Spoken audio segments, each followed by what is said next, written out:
Hello, cadets, and welcome to Leaders 411, the 2020 pandemic edition. We're here with Chris Singleton from the Charleston Riverdogs. He is going to talk through a little bit about how he got from where he started to where he is today, and just continue to help you build that picture of what is possible in a career after college. So, Chris, welcome, and please give us a little background, where you started out, and what you're up to today. Yeah, so I guess when I first started out, my dream was just to play professional baseball. I said I always wanted two things. One was to, play in the MLB, and number two, I wanted to buy my mom a Range Rover, right? That's the only two things that I wanted in life. And first off, I played baseball at a young age, grew up, was fortunate enough to play middle school, high school, college, and then got drafted by the Cubs, right? And so when I got drafted by the Cubs, obviously – a lot of things were different in my life as far as, losing my mom, losing my dad. And so I was taking care of my brother and sister, and my fiance, wife now, but a lot of stuff was going on. But I still had that dream of playing pro baseball, but my perspective shifted a little bit. And that's kind of where I'm at today, speaking and working with the Charleston Riverdogs as a director of community outreach.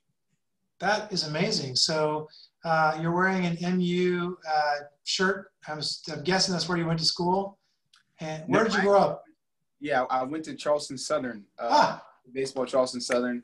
But I just spoke to Marquette's athletics teams, so the basketball teams, literally, I think it was 2 weeks ago. And they sent me a bunch of stuff, just like every school does, after I shared with their athletes. So, yeah, that's why I'm wearing this. Oh, it's very cool. All right, so you're Charleston Southern. Did you grow up in South Carolina? Yep. I moved to Charleston Middle School, and so I've been here ever since. Obviously, when I got drafted and played in the minor leagues, I was all over the place, but my home base was always here in Charleston. Okay, so you played baseball at Charleston Southern. How does it work, when you're playing baseball? I guess scouts come to the games and they start talking to you. Like, what are those conversations like? And, you say you have a lot of stuff going on with your family. It's up to you if you want to talk about that or not, but, how did all that unfold? Of course. So something that people may or may not know, after my freshman year, my mom was actually killed in a racially motivated mass shooting here in Charleston. And because of that, I started to speak. I started to travel and do things like that as far as, getting my outreach out there with my message of unity, of love. But, the scouts started coming after my sophomore season. I had a really successful sophomore season playing baseball on the field because that was my getaway. And doing so, I had like 10 to 15 teams reaching out to me, basically asking, do you want to play professional baseball? If so, is there a number you're trying to get drafted in or anything like that? What's the financial thing you need for us to be able to take you in the draft? All those kinds of questions are asked. Man, that's unbelievable. I probably should have known that before I started this interview. I didn't realize that that was your mom.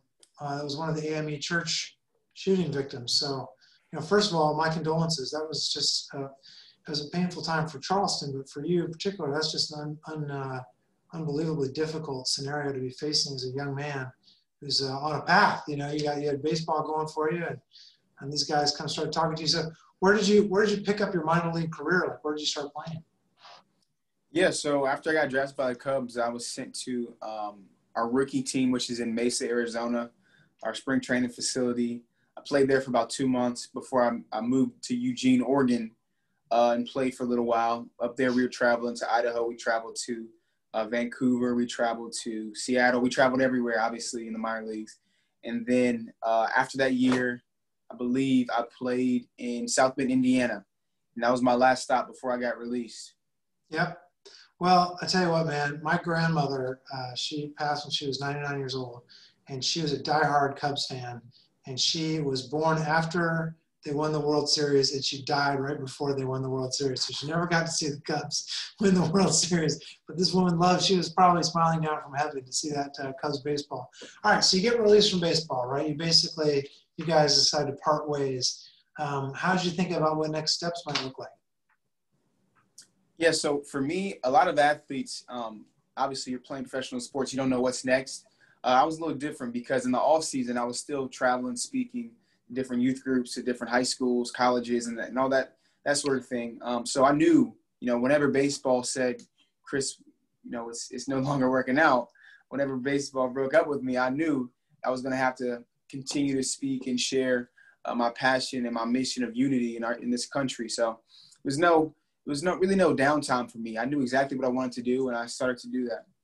Okay, so now you're working at the Riverdogs and continuing your speaking career, right?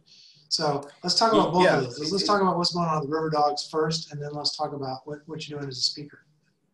So what are you doing as a communications director? What does that mean? Like, what does your daily and yearly operation look like? What do you do there? So I'm in our community relations department, director of community outreach. So I work with all the youth baseball here in Charleston, a lot of the nonprofits that we partner with, all of the schools here. And we just started something called Charlie's Book Club. So we got kids reading on Charlie's recommended lists. And I'm also a children's book author myself. So it's pretty cool that the kids in our book club get to see my book and all that good stuff. But that's some stuff that I do on a day-to-day basis. Just making sure that people know we're here for this community. That's pretty cool. All right, so you're out there in the community doing this thing, and then you're also speaking. Like, are you able to make? Is this sort of a dual income situation, or is one volunteer passion and then you get paid by the Riverdogs? That's how you make a living. No, so truth be told, so I'm able to work full time for the Riverdogs, and one of my passions is speaking around the country. So. Yeah. I think last year I had 40 engagements that were out of town. So I was traveling quite a bit. Obviously, I do Riverdog stuff when I'm on the road. But my passion has always been to share this mission throughout the country. And our ownership and our leadership here has allowed me to do that. So it's been phenomenal so far that I get to still be in the grassroots of my community, but still making an impact sharing this message around the country. I think that's pretty awesome. Now, did you train to become a professional speaker? Did you do any formal training, or is this something that came naturally to you, how you built your story and all that? Or yeah, so I won't get too far into it, but when you first hear somebody say they're a speaker or something like that, most people think it's just something you do on the side or whatever it may be. But after I started speaking professionally and building a network of different speakers, I realized that it's a full-time job essentially, as far as income. As far as making an impact in the work you're doing, it's a lot. So I guess I first started just from, people recommended me. They saw me on E60. There was an ESPN documentary out about my story. After that, I went on the Today Show. I got to throw the first pitch for the Yankees. So my image was out there. People saw who I was, and they said, we love this mission that he's on, this mission of unity, of spreading love. So, why don't you tell that to my church group, or why don't you, share that with my youth group, this organization. And they said, X amount is our budget.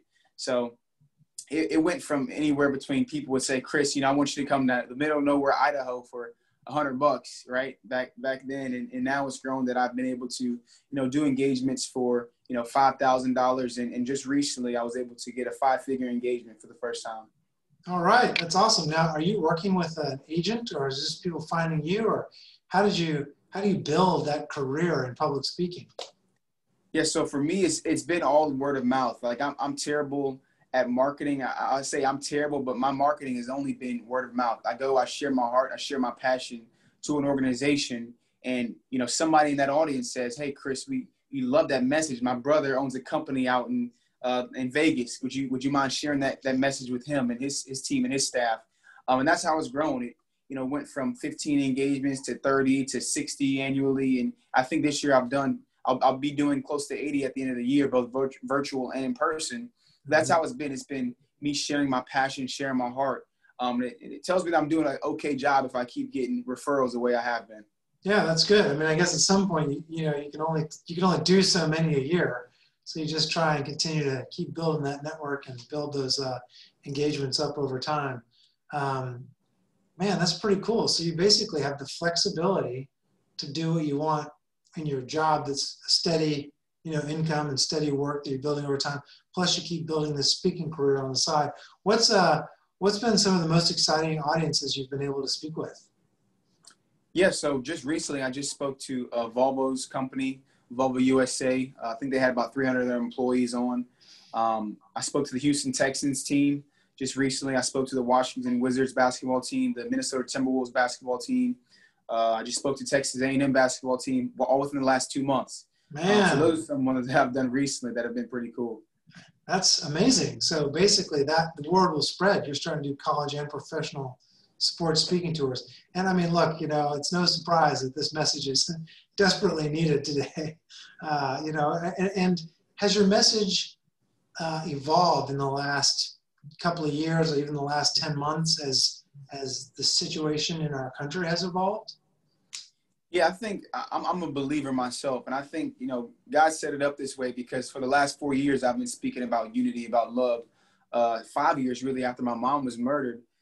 So I think after everything had happened at the beginning of this year, people were looking for that message. We need to be united. How can we do that?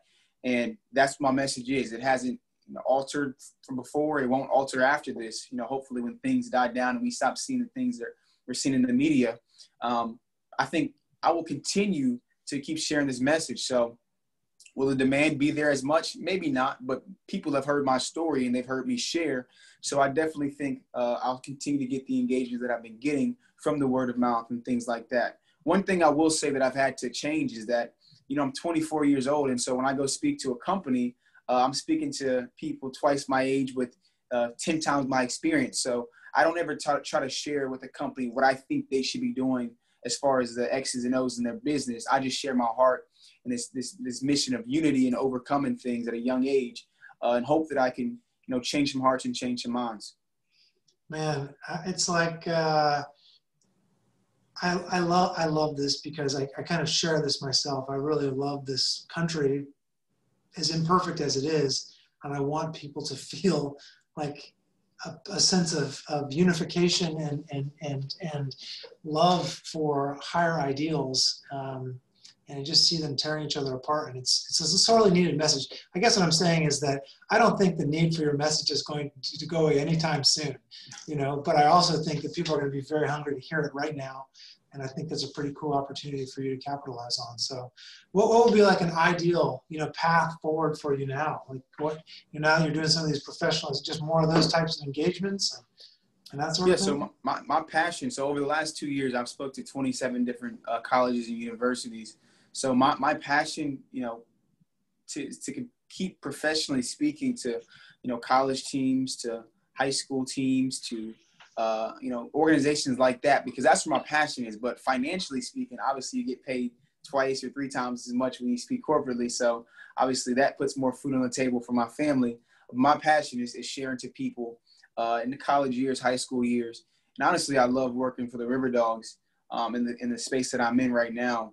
And they still have allowed me to share my mission and do the things that I've been doing. So I think it's been a perfect fit. No, it's very cool. And I couldn't imagine a better base of operations for your family. You can kind of spring out. Do you have any children? I do. I've got a 2-year-old son who'll be 3 next month. And both of my parents passed away when we were young. So I took on my sister who's in college now. My little brother's in high school, and he lives with me and my wife and son as well.